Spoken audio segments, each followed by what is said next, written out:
बिस्मिल्लाहिर्रहमानिर्रहीम, अस्सलाम वालेकुम। खेलों की खबरों पर तबसरों और तजियों सजे स्कोर के एक और प्रोग्राम के साथ सैयद याह्या हुसैनी आपकी खिदमत में हाजिर है। बेहतरीन परफॉर्मेंस देकर टीम को तो जितवाया जा सकता है और सबसे अहम खिलाड़ी का टैग भी सीने पर सजाया जा सकता है, लेकिन आप टीम में मौजूद रहेंगे या नहीं, इस बारे में कुछ भी कहना पाकिस्तान क्रिकेट में ज़रा मुश्किल है। माजी में भी पाकिस्तान क्रिकेट बोर्ड का रवैया सीनियर क्रिकेटर्स के साथ अच्छा नहीं रहा और अब भी वही कहानी दोहराई जा रही है। साबिक कप्तान और ऑलराउंडर मोहम्मद हफीज़ जो अपनी बेहतरीन परफॉर्मेंस का मुजाहरा करते रहे हैं, जो दौरा इंग्लैंड और दौरा न्यूजीलैंड में अपनी बेहतरीन जारहाना बैटिंग की बदौलत पाकिस्तान के टॉप स्कोरर रहे, लेकिन जनूबी अफ्रीका के खिलाफ होम सीरीज़ में पाकिस्तान क्रिकेट बोर्ड ने बायो सिक्योर बबल के बायस अपने सबसे अहम बैट्समैन मोहम्मद हफीज़ को टीम से कर दिया है बाहर। पाकिस्तान क्रिकेट बोर्ड के चीफ सेलेक्टर मोहम्मद वसीम ने टीम का ऐलान किया जनूबी अफ्रीका के खिलाफ T20 सीरीज़ के लिए, जिसमें सीनियर्स की छुट्टी कर दी गई है और नौजवान क्रिकेटर्स को टीम का हिस्सा बनाया गया है। 3 T20 मैचों की सीरीज़ के लिए फ़खर जमान, अब्दुल्ला शफीक, शादाब खान, इमाद वसीम, मोहम्मद मूसा, वहाब रियाज और सबसे अहम खिलाड़ी मोहम्मद हफीज़ को ड्रॉप कर दिया गया है। जनूबी अफ्रीका के खिलाफ T20 सीरीज़ के लिए 20 रुकनी टीम में मोहम्मद वसीम ने जिन खिलाड़ियों को टीम में शामिल किया उनमें दानिश अजीज़, आसिफ अली, आमिर यामीन, अमाद भट्ट, मोहम्मद नवाज, जफर गौर, हसन अली और जाहिद महमूद शामिल हैं। सवालात हैं कि ख़त्म होने का नाम नहीं ले रहे। पाकिस्तान क्रिकेट बोर्ड की सिलेक्शन कमेटी के सरबराह मोहम्मद वसीम ने टीम के ऐलान से पहले मोहम्मद हफीज़ से रब्ता भी किया और उन्होंने कहा कि वो बायोसिक्योर बबल की जो बंदिश है उसको पूरा करने के लिए तैयार नहीं है। हमने 3 तारीख को बुलाया था, वो आने के लिए तैयार नहीं है। अबू धाबी में T10 लीग खेल रहे हैं और इस तमाम सूरत हाल पर गुफ्तगू करने के लिए हमें लाहौर से ज्वाइन कर रहे हैं test fast bowler Abdul Rauf sahab. Rauf, खुशामदीद कहेंगे शो में आपको। और सीधा आपसे मेरा पहला सवाल है, वो खिलाड़ी जिसने साल 2020 में टीम पाकिस्तान की कामयाबियों का जो बोझ था अपने कंधों पर उठाया, वो खिलाड़ी जो पाकिस्तान क्रिकेट बोर्ड के सेंट्रल कॉन्ट्रैक्ट में नहीं था, वो खिलाड़ी जिसने पाकिस्तान क्रिकेट बोर्ड के डोमेस्टिक क्रिकेट के A+ कैटेगरी के कॉन्ट्रैक्ट 1,50,000 को कहा कि ये किसी नौजवान खिलाड़ी को दे दें, वो खिलाड़ी जो दौरे न्यूजीलैंड से पहले तक C कैटेगरी के पैसे लेते रहा, यह है उसकी कदरों मंजिलत। और ये आप तैयारी कर रहे हैं साल 2021 ICC वर्ल्ड कप T20 की। देखें, बेसिकली मेरा ख्याल है कि जो इनके डिसीजन है पाकिस्तान क्रिकेट बोर्ड के, उनमें कोई एक तो उनमें कंसिस्टेंसी नहीं है और दूसरा कंसिस्टेंसी का ज़बरदस्त फुकदान नज़र आ रहा है, क्योंकि जिस तरीके से इन्होंने मोहम्मद हफीज़ को ड्रॉप किया और बाकी सीनियर प्लेयर्स को टीम से साइड लाइन किया, उसकी कोई वजह इस वक्त समझ नहीं आती है। या तो आप चले, जो आप पीछे वर्ल्ड कप खेले थे उसके बाद आप एक पूरी पाकिस्तानी कौम को प्लान बना कर दे देते कि ये हमारे यंगस्टर्स हैं और ये हमारे आगे फ्यूचर प्लान का हिस्सा, और आगे जो T20 वर्ल्ड कप आ रहा है हम उसके लिए इन लड़कों को कंसिडर करेंगे और सीनियर्स को हम टीम में नहीं रखेंगे। मगर जब आप आधा तीतर और आधा बटेर करते हैं और अपनी जो पॉलिसी हैं उससे आप यू टर्न लेते हैं और जब आपको ज़रूरत होती है, आपको अपनी जॉब्स वगैरह सिक्योर करनी होती हैं, तो आप 40-40 साल के बंदू को लेकर आके उनको पाकिस्तान टीम का हिस्सा बना देते हैं, और जब ज़रूरत नहीं रहती तो इस तरह जो टॉप परफॉर्मर्स होते हैं आपके, वो भी पाकिस्तान टीम से बाहर कर दिए जाते हैं। तो मेरा ख्याल है कि ना तो इनका प्लेयर के साथ कोई कोऑर्डिनेशन है, ना पाकिस्तानी अवाम के साथ कोऑर्डिनेशन है। लेकिन मैं आपसे अगर ये जानना चाहूँ अब्दुल रऊफ़ साहब, आप बड़ा खरा बोलते हैं, बड़ा हकीकत पसंदाना अंदाज में गुफ्तगू करते हैं, ना दबते हैं ना डरते हैं, जो आपको दिखाई देता है अपनी राय का इजहार आप करते हैं, क्योंकि पाकिस्तान क्रिकेट बोर्ड में फ़िलहाल तो आप नौकरी कर नहीं रहे। तो आपसे ये जानना चाहता हूँ कि पाकिस्तान क्रिकेट बोर्ड ने बायोसिक्योर बबल की सख्ती का बहाना बनाकर या एक SOP को फॉलो करके मोहम्मद हफीज़ के सिलेक्शन पर लाइन तो खींच दी है, लेकिन मैं आपसे ये जानना चाहता हूँ कि व्हाट अबाउट वकार यूनो, जो क्राइस्टचर्च टेस्ट मैच छोड़कर अपनी फैमिली से मिलने चले गए थे कि काफ़ी दिन से वो अपने घर वालों से मिल नहीं सके हैं। वो तो पाकिस्तान क्रिकेट बोर्ड के तनख्वाहदार जो थे वो मुलाजिम थे, लेकिन उन्होंने टेस्ट मैच के दौरान अपने आप को जो है वो वहाँ से अलग कर लिया। और यहाँ पर हफीज़ कहते हैं कि भाई 2 दिन के बाद मुझे ले लो, 1 दिन के बाद मुझे ले लो, और इसके ऊपर आप मानने के लिए तैयार नहीं है। बिल्कुल एग्जैक्टली ये मैं बात कर रहा हूँ कि इनका आपस में कोई कोऑर्डिनेशन ही नहीं है, और दूसरा इनके जो मेयार की सेटिंग है वो डिफरेंट प्लेयर्स के लिए और डिफरेंट मैनेजमेंट के लिए मुख्तलिफ है।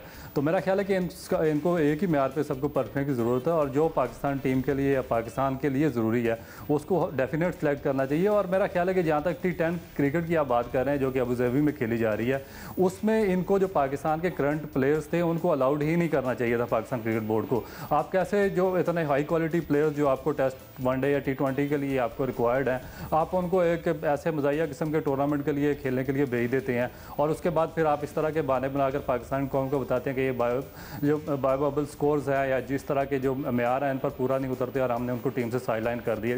मेरा ख्याल है कि इस जस्टिफिकेशन को कोई भी नहीं कबूल करेगा। अब्दुर्रऊफ हमारे साथ लाहौर स्टूडियो से मौजूद हैं। एक ब्रेक की तरफ बढ़ते हैं और पाकिस्तान के जनूबी अफ्रीका के ख़िलाफ़ T20 सीरीज़ के स्क्वाड पर मज़ीद गुफ्तगू करेंगे। चीफ सेलेक्टर मोहम्मद वसीम की राय भी प्रोग्राम में शामिल करेंगे एक ब्रेक के बाद।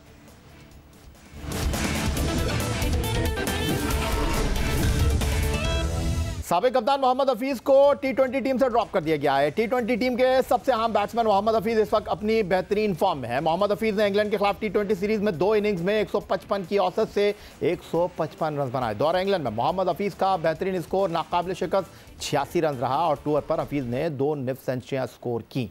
मोहम्मद हफीज़ ने दौरा न्यूजीलैंड में भी पाकिस्तान के टॉप स्कोर रहने का एजाज़ हासिल किया। मोहम्मद हफीज़ ने न्यूजीलैंड के खिलाफ 3 मैचों में 140 रन स्कोर किए। बेहतरीन स्कोर नाकाबिल शिकस्त 99 रन रहा, लेकिन मोहम्मद हफीज़ हमें दिखाई नहीं देंगे जनूबी अफ्रीका के खिलाफ 3 T20 मैचों की सीरीज़ के मुकाबलों में। पाकिस्तान क्रिकेट बोर्ड की सिलेक्शन कमेटी के सरबराह मोहम्मद वसीम ने जनूबी अफ्रीका के खिलाफ T20 सीरीज़ में टीम का ऐलान करते हुए कहा कि मोहम्मद हफीज़ को ड्रॉप करने की वजह यह है कि जारहा मिजाज बैट्समैन 3 फरवरी से कबल बायोसिक्योर बबल के लिए दस्तयाब नहीं है। तमाम खिलाड़ियों के लिए पाकिस्तान क्रिकेट बोर्ड के प्रोटोकॉल्स यकसा हैं, इस वजह से मोहम्मद हफीज़ को टीम में जगह नहीं दी गई। So it was very unfortunate, लेकिन अगर आप दूसरी तरफ देखते हैं तो मैंने प्लेयर्स सेलेक्ट करने हैं अवेलेबल प्लेयर्स के अंदर से।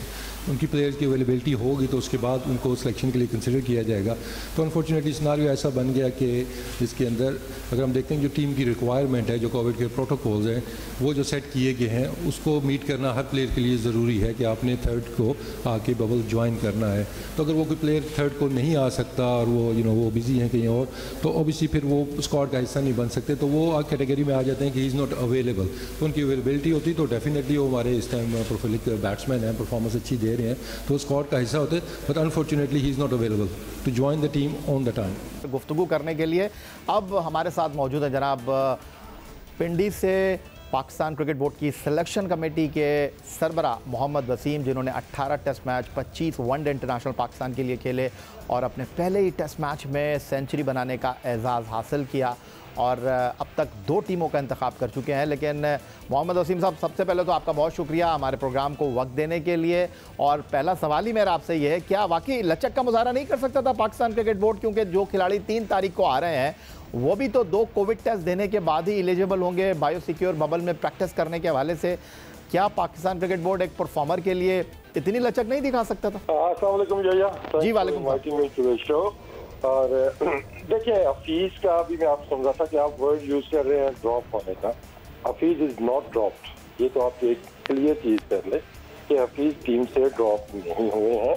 हफीज की अवेलेबिलिटी का मसला है। चले मोहम्मद वसीम साहब, ये तो आपकी मोहब्बत है, ये तो आपका बड़ापन है कि आप एज ए चीफ सिलेक्टर अपने उन खिलाड़ियों को जो परफॉर्म कर रहे हैं रिस्पेक्ट दे रहे हैं। आपने तो पूरी विंडो क्रिएट की, आपने तो पूरी कोशिश की कि उनको किसी तरह कायल कर लिया जाए। आपने उनको फ़ोन भी किया और चीफ सिलेक्टर की हैसियत से आपने अपने जॉब को डन किया। देखिए, इसमें ये जो चीज़ देखने वाली है ना कि नॉर्मल सर्कमस्टांसेस नहीं है। कोविड का जो ये पीरियड चल रहा है उसके अंदर चीज़ें मुख्तलिफ हैं। लेकिन अभी आप लचक के मुजाहरे की बात कर रहे हैं, जिस तरह की चीज़ें थे अकोमोडेट करने की, रिस्पेक्ट देने की, वो सारी चीज़ें अपनी जगह पे हैं। नॉर्मल सर्कमस्टांसेस होते, रऊफ है, ये भी इंटरनेशनल क्रिकेट खेला हुआ है, डोमेस्टिक बहुत खेला हुआ है, और बहुत दफ़ा ऐसा होता था कि किसी भी रीज़न से, फैमिली रीज़न हो सकती है या कोई और आपकी कमिटमेंट है, आपको 1-2 दिन की छुट्टी मिल जाती थी। लेकिन उसमें होता क्या था, वो सिर्फ आपने कोच से पूछा कि क्या मैं 2 दिन लेट आ जाऊँ, छुट्टी मुझे मिल सकती है, तो उनको मिल जाती थी। लेकिन अब सिनारियो जो है वो है कोविड का, जो प्रोटोकॉल सेट हुए हैं उसकी जो एक MOU साइन हुई है 2 मुल्कों के दरमियान में कि 3 तारीख के बाद बबल में इंटर कोई प्लेयर नहीं होगा। तो इसको मैं इस सिनारियो में आपको बताता हूँ कि लेट्स से कि अगर एक टेस्ट मैच शुरू हो रहा है जी 11 तारीख को, तो अब फिर वो टेस्ट मैच 12 को तो नहीं जा सकता ना, वो तो 11 को ही शुरू होगा। तो सेम इस चीज अप्लाई होती है कि जो बबल का एक सेट पीरियड है वो उधर से ही स्टार्ट होगा। तो उसमें लचक दिखाना या वो रिस्पेक्ट देना, वो सारी चीजें तो आउट ऑफ द वे हो जाती हैं, क्योंकि it's not about that, it's about the set rules, protocol क्योंकि एक इतना बड़ा टूर है, काफी अर्से के बाद एक मेजर टीम पाकिस्तान आई है, तो इन चीजों से पूरा जो टूर है वो रिस्क पे आ सकता है। तो इस तरह का डिसीजन मतलब उसका सेंसिबल बनता नहीं कि आपके नीचे 2 दिन बाद बबल में आ सके। मोहम्मद वसीम साहब, मीडिया में पहले से ही खबरें आ रही थी, पहले से इस बात की चर्चा थी कि हफीज़ को अब मिसबाउल हक और अजहर अली के बाद टप्पा मिलने वाला है, उनको साइडलाइन किया जाना है और बायो सिक्योर बबल का सहारा लिया गया है। पाकिस्तान क्रिकेट बोर्ड ने आपसे क्या कहा जब आप टीम मुंतखब करने जा रहे थे? क्या उन्होंने हफीज़ के बारे में आपको अपडेट किया था कि हफीज़ अवेलेबल हैं या नहीं? क्योंकि एक ईमेल का भी बड़ा इस वक्त चर्चा है कि पाकिस्तान क्रिकेट बोर्ड को एक ईमेल की थी मोहम्मद हफीज़ ने कि जी मैं दस्तयाब ही नहीं हूँ। देखिए, सबसे पहले इसमें आती है एनओसी का भी आप जिक्र भी कर रहे थे। एनओसी जो भी दी जाती है, जिसको भी दी जाती है, उसके अंदर एक वाज़ेह क्लॉज होती है कि जब भी आप नेशनल ड्यूटी के लिए रिक्वायर होंगे तो आपने वापस आना होगा। वो इसी शर्त पे आपको एनओसी वो मिलती है और वो यही केस इस सिनारी में भी हुआ है। ठीक है, अब जहाँ तक अवेलेबिलिटी की बात है तो 3 तारीख को अगर हफीज कंफर्म कर देते जी कि वो अवेलेबल है तो ये सारा इशू नहीं बनना था। उनको सिर्फ अवेलेबिलिटी देनी थी कि वो 3 या 3 की रात को वो बबल को ज्वाइन कर लेंगे। तो अवेलेबिलिटी हफीज की जानिब से नहीं मिली, जिसकी वजह से फिर हमें उनको कंसिडर नहीं किया है। तो इसमें कि ये हफीज को या तो ना कि हफीज को देखते बबल बनाया गया 3 को, अभी 2 मुल्कों के दरमियान बबल बन रहा है, 2 मुल्कों ने एमओयूज़ पे साइन हुई है, so it's not about a player. आपकी बात बिल्कुल सर आंखों पर मोहम्मद वसीम साहब, लेकिन मैं फिर आपसे वही सवाल करूंगा। आपने जिस तरह कहा कि बबल हफीज़ को देखकर नहीं बनाया गया, 2 मुल्कों के सीरीज़ को मद्देनजर रखते हुए बनाया गया, तो जब आप टीम मुंतखब करने जा रहे थे उस वक्त पाकिस्तान क्रिकेट बोर्ड ने हफीज़ के हवाले से आपको क्या अपडेट किया था? क्या ईमेल का हवाला दिया था आपको? क्या बताया था कि हफीज़ आ रहे हैं या नहीं आ रहे? अब देखें, हफीज ने बोर्ड से रब्ता किया था उससे पहले, और उन्होंने अपनी अनअवेलेबिलिटी शो की थी कि वो इस सीरीज के लिए अवेलेबल नहीं है इस सिनारियो के अंदर, कि वो टीम को ज्वाइन नहीं कर सकते, जिसकी वजह से वो अवेलेबल नहीं है। लेकिन फिर भी मैंने उनसे बात की, कोशिश की उनको कन्विंस करने की, लेकिन वो इस पर राजी नहीं हुए, तो जिसकी वजह से मुझे इसको अनअवेलेबल कंसिडर करना पड़ा। क्या कहेंगे अब्दुल रऊफ साहब, आप जिस तरह मोहम्मद वसीम कह रहे हैं कि मजबूर हूं मैं और जो मुझे एसओपी दिया गया है, जो प्रोटोकॉल फॉलो करने के लिए कहा गया है, मैं तो उसका ही पाबंद हूं, लेकिन उसके बावजूद मैंने एक कदम आगे बढ़ाया, मैंने हफीज़ से रब्ता किया क्योंकि मैं समझता हूं कि हफीज़ को टीम में होना चाहिए। बिल्कुल एक इसको अच्छी एफर्ट कह सकते हैं मोहम्मद वसीम की, और मेरा ख्याल है कि अगर एक प्लेयर ने खुद ही अपनी अनअवेलेबिलिटी शो कर दी है तो मेरा नहीं ख्याल कि फिर उसको आप किसी भी तौर पर टीम में सेलेक्ट कर सकते हैं। तो इस चीज़ पर तो बात ही ख़त्म हो जाती है कि अगर उन्होंने खुद ही अनअवेलेबिलिटी शो की है कि मैं इस टूर के लिए अवेलेबल नहीं हूँ, और डेफिनेट जब वो एनओसी लेकर T10 क्रिकेट खेलने जा रहे होंगे तो उनके डेफिनेटली माइंड में होगा, क्योंकि ऑल ओवर द वर्ल्ड वो जाकर लीग्स वगैरह खेलते हैं, तो और वहाँ पर भी ये बायोस्कोर बबल जो ये रूल्स वगैरह हैं सारा कुछ फॉलो करने पड़ते हैं। तो ये जो जिन्होंने उनको एनओसी दी है या जिन्होंने ली है, उन दोनों को ये आइडिया होगा कि हमारा साउथ अफ्रीका का बड़ा इंपॉर्टेंट टूर है, और डेफिनेट जब हफीज़ ने बताया होगा कि वो इस टूर के लिए वो अवेलेबल नहीं है तो फिर ही उनको एनओसी दिया गया होगा। अभी आप इंटरनेशनल क्रिकेट खेले हैं, वसीम बात कर रहे हैं कि जब भी एनओसी दी जाती है इस चीज़ को कैटेगोरिकली क्लियर किया जाता है कि जी अगर नेशनल ड्यूटी पर आपको कॉल किया जाएगा तो आपको आना पड़ेगा, जिस तरह टेस्ट टीम के लिए हारिस रऊफ को बुलाया गया है। तो क्या ये चीज़ अप्लाई हफीज़ के ऊपर नहीं हो रही? क्या नेशनल ड्यूटी के लिए उनको नहीं बुलाया जा सकता? क्या वो लीग में वहाँ बात नहीं कर सकते? आप बिल्कुल एग्जैक्टली दुरुस्त कह रहे हैं, मगर अब जो सिनेरियो डिफरेंट है, सिनेरियो इसलिए डिफरेंट है कि जब आप नॉर्मल जो कंडीशंस हैं उनमें अगर आप कहीं दूसरे कंट्री में खेलने के लिए जा रहे हैं तो आप स्ट्रेट अवे 1 दिन के बाद आकर अपने नेशनल स्क्वाड को ज्वाइन कर सकते हैं। मगर अभी ये जो कोरोना की वजह से जो SOPs वगैरह हैं, रूल्स हैं, इसमें इस बात को ख़ास तौर पर मद्देनज़र रखना चाहिए था पाकिस्तान क्रिकेट बोर्ड को, जो उनको NOC दे रहे थे कि आप एक प्लेयर्स को जब जाने दे रहे हैं तो वापसी पे उसको कितना टाइम रिक्वायर्ड होगा कि उसको ये अपने लिए इन SOPs को फॉलो करना होगा। अब ये प्रॉब्लम्स है मेरा ख्याल है कि जो चीफ सेलेक्टर है उनके लिए, और वो इन सिनेरियो में मेरा ख्याल है कि किसी तौर पर भी उनको सिलेक्ट नहीं कर सकते थे। ठीक है, रऊफ साहब, मोहम्मद हफीज़ को जब टीम में नहीं लिया गया, उनको ड्रॉप नहीं किया गया, ये मोहम्मद वसीम साहब कह रहे हैं वो दस्तयाब नहीं थे, तो उन्होंने ट्विटर पर अपने पैगाम में लिखा कि अल्लाह तबारक व तआला सब्र करने वालों के साथ है, इन्नल्लाह माअस साबिरीन। तो हफीज़ ने आपको लगता है कि बहुत बुर्दबारी का मुजाहरा किया, और इसका मतलब है कि वो पाकिस्तान से खेलना चाहते हैं अभी, और अच्छे अंदाज में, अच्छे नोट पर वो क्रिकेट को टाटा बाय बाय कहना चाहते हैं? जी बिल्कुल, वो काफ़ी अर्से से एफर्ट कर रहे हैं और जो उनकी पास्ट परफॉर्मेंस है वो भी बहुत ही अप टू स्टैंडर्ड्स हैं। और मेरा ख्याल है कि पाकिस्तान ने जो T20 मैचेस पीछे जीते हैं उनमें हफीज़ का बहुत बड़ा कंट्रीब्यूशन रहा है। तो एज अ सीनियर प्लेयर उनको पाकिस्तान टीम को खेलना भी चाहिए और जो जितने भी यंगस्टर्स हैं उनको भी गाइड करना चाहिए। मगर मुझे ये नहीं अंदाज़ा कि ट्विटर का जो उन्होंने ट्वीट किया वो उन्होंने दुबई से किया या वो पाकिस्तान वापस पहुँच कर किया। तो नहीं, अबू धाबी में ही है वो अबू धाबी में ही है। तो फिर मोहम्मद वसीम साहब ठीक कह रहे हैं कि फिर वो उनको थोड़ा सा प्रॉब्लम है और वो अनअवेलेबल है। बड़ी पॉजिटिव सिलेक्शन की आपने और आपकी सिलेक्शन को अब्दुल रऊफ साहब जो बहुत कम मुतमईन होते हैं और तनकीद ज़्यादा करते हैं, तारीफ़ कम करते हैं, उन्होंने आपको जो है वो ग्रेस मार्क्स नहीं दिए, आपको थम्स अप किया है। तो ये आपके लिए बड़ी अच्छी बात है मोहम्मद वसीम साहब, क्योंकि क्रिटिक्स भी बड़े इंपॉर्टेंट होते हैं। लेकिन आपकी सिलेक्शन के ऊपर, T20 सिलेक्शन के ऊपर टेस्ट टीम की सिलेक्शन की तरह एक सवाल जो बहुत ज़्यादा उठ रहा है और वो ये है कि सरफराज अहमद को आपने टीम में क्यों रख लिया? आपके पानी पिलाने के लिए उनको रखा हुआ है, उनको छोड़ दें भाई, वो क्रिकेट खेलने जाके डोमेस्टिक क्रिकेट। आपने टेस्ट टीम के हवाले से तो कहा था कि जी टेस्ट में मुझे एक ऐसा विकेट कीपर चाहिए जो खुदा न खास्ता अगर अनफिट हो जाए रिजवान तो उनकी जगह को, उनकी कमी को मुकम्मल तौर पर पूरा कर सके। यहाँ नहीं लगता आपको कि आप इस T20 सीरीज़ में किसी नौजवान खिलाड़ी को मौका देते बजाय इसके कि सरफराज को आपने स्क्वाड में रख लिया?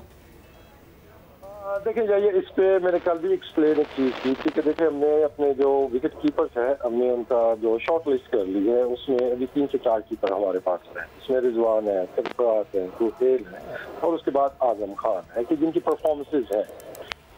अब हम आइडेंटिफाई हमने कर लिया है कि हमें किस तरह का कीपिंग बैट्समैन चाहिए और उसका टीम के अंदर रोल क्या होगा। उस पर हमें थोड़ी सी और क्लैरिटी चाहिए जो कि इस सीरीज में और स्पेशली PSL में परफॉर्मेंसेस देखने के बाद हमें मिल जाएगी और वो विकेट कीपर वही होगा जिसकी टीम को जरूरत होगी। मैं किसी का नाम नहीं ले रहा कि ये होगा या वो होगा, परफॉर्मेंस सामने आ जाएगी, आपको भी नजर आ जाएगी, हमें भी नजर आ जाएगी। जो टीम की रिक्वायरमेंट होगी कि हमें इस स्टाइल का विकेट कीपर चाहिए जो कि ये रोल कर सके, तो वो हमने एक प्रॉपर प्लान बनाया हुआ है और PSL के अंदर ये सारी चीजें डिटरमिन हो जानी है और PSL के बाद आपको विकेट कीपर वही नजर आएगा जिसकी टीम को उस रोल के लिए जरूरत है। तो ये चीजें हमने डिटरमिन करनी है इस सीरीज और PSL के बाद। अच्छा वसीम, जाते जाते ये बता दें कि बतौर चीफ सेलेक्टर आपकी तो ख्वाहिश, कोशिश ये होती है कि वो टीम सेलेक्ट करूं जो कि उम्दा से उम्दा कारकर्दगी का मुजाहरा करें और टॉप परफॉर्मर को तो आप बिल्कुल नज़रअंदाज कर नहीं सकते। तो ये हफीज़ T20 टीम में नहीं है, आपको ज़ाती हैसियत में इस बात का कितना अफसोस है? अब देखिए, हफीज की जो टीम के अंदर वैल्यू है उससे तो कोई इनकार नहीं कर सकता। ऑब्वियसली आप कैप्टन से पूछेंगे, आप कोच से पूछें, आप मेरे से पूछें, बल्कि किसी से भी पूछेंगे तो सबकी ख्वाहिश यही थी कि हफीज टीम के अंदर हो। लेकिन अनफॉर्चुनेटली अब वो अवेलेबल नहीं है तो इस पे उस तरह मैं अब क्या कह सकता हूँ आपको। डेफिनेटली मैं ये भी कह सकता हूँ कि टीम को जरूरत थी उनकी, तो मेरे ख्याल में उनको होना चाहिए था, उनको अवेलेबिलिटी देनी चाहिए। बहुत शुक्रिया आपका मोहम्मद वसी, पाकिस्तान क्रिकेट बोर्ड के सिलेक्शन कमेटी के सरबराह। पाकिस्तान के test fast bowler Abdul Rauf sahab Lahore से हमारे साथ मौजूद थे और पाकिस्तान टीम जनूबी अफ्रीका के ख़िलाफ़ 11, 13 और 14 फरवरी को कदाफ़ी स्टेडियम लाहौर में 3 T20 मैचों की सीरीज़ खेलेगी, जिसके लिए टीम का ऐलान कर दिया गया है। यही था आज का हमारा प्रोग्राम। ट्विटर पर आप मुझे फॉलो कर सकते हैं, फेसबुक पर हमारा पेज है score.geo news, जहां जाकर आप इस प्रोग्राम के क्लिप्स एक बार फिर देख सकते हैं और आप हमें ईमेल कर सकते हैं score@geo.tv पर। इस दुआ इस उम्मीद इस तवक्को के साथ कि पाकिस्तान में खेल और खिलाड़ी तरक्की करते रहें। सैयद याहिया हुसैनी को स्कोर की पूरी टीम के साथ अगले प्रोग्राम तक के लिए इजाज़त दीजिए। अल्लाह हाफ़िज़।